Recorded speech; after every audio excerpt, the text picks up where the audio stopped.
Okay, so these are some tone exercises which are quite good for helping to improve your sound, and they're also a really good way of warming up at the beginning of a practice session, helping make the get more out of the rest of the session.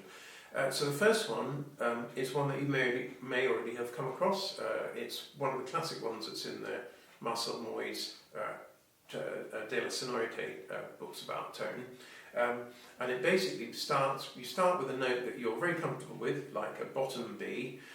Most people find that's an easy note to get it to sound and sound out clearly. And then you go down in tones or thirds from that note to another note, and then further on down the flute. And as you go through it, you'll find that as you go down towards F, E and D, the notes will get quieter and stuffier, and they won't have the same tone quality.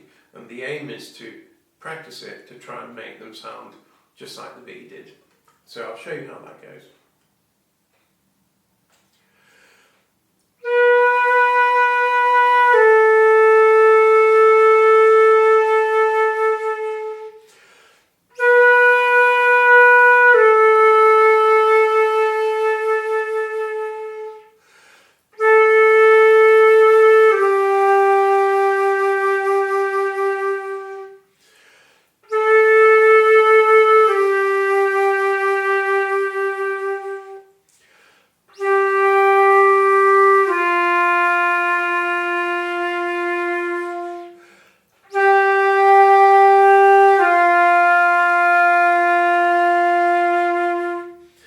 Repeating it each time, because the first time you hear what it sounds like, and then the second time you try and improve on what the first time was like. You'll have heard when it went from the G to the F, I'm deliberately doing this when I haven't warmed up so that the difference is more obvious. When I went from the G to the F, there was a difference in the tone quality, and you'll hear it more as well if I go from F to E.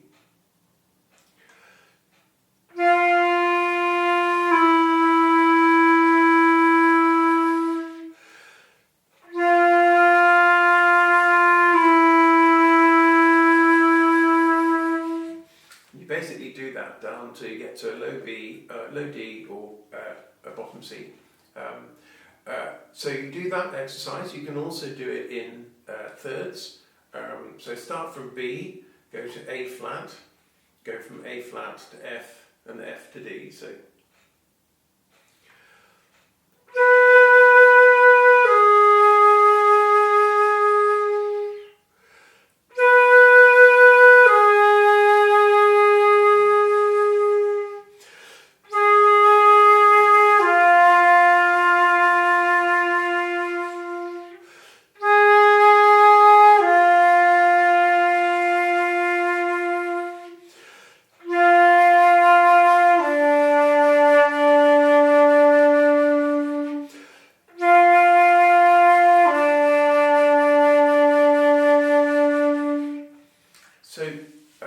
you'll also notice there that each second time was better than the first time.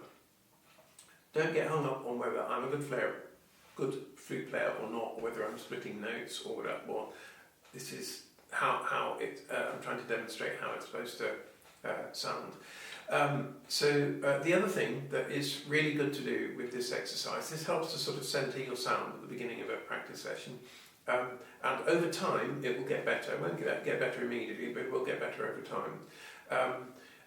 The other thing that is really useful about this technique is about how you breathe when you play, and you will find you make a richer, more consistent sound if it's floating on the breath. So you breathe in and you breathe out. It's a continuous action. And I'm also feathering off at the end of each note, because that's a good thing to learn to do, and the flute sounds more like someone singing if you do that. So I'll show you the difference between the two methods of blowing, okay?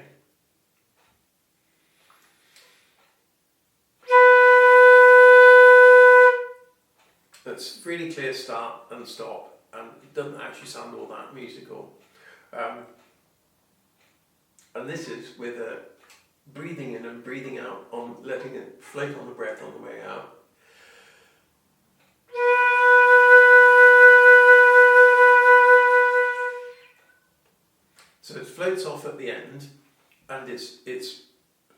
introduce softly at the beginning. You can use your tongue to define when the note starts, but that method of breathing, it also makes a better sound, and it's actually a more relaxing way to play.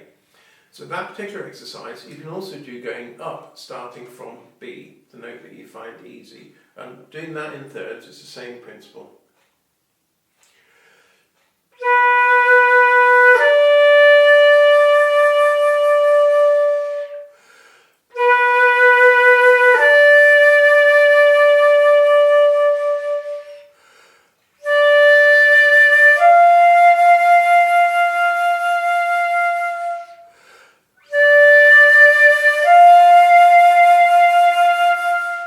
Do that up to a sort of second octave B, that's quite a good way to start. You can continue on and go up into the top register. A lot of top register warm-up will wear your lips out quite quick, so that's a good idea to just keep it simple. So that's exercise number 1.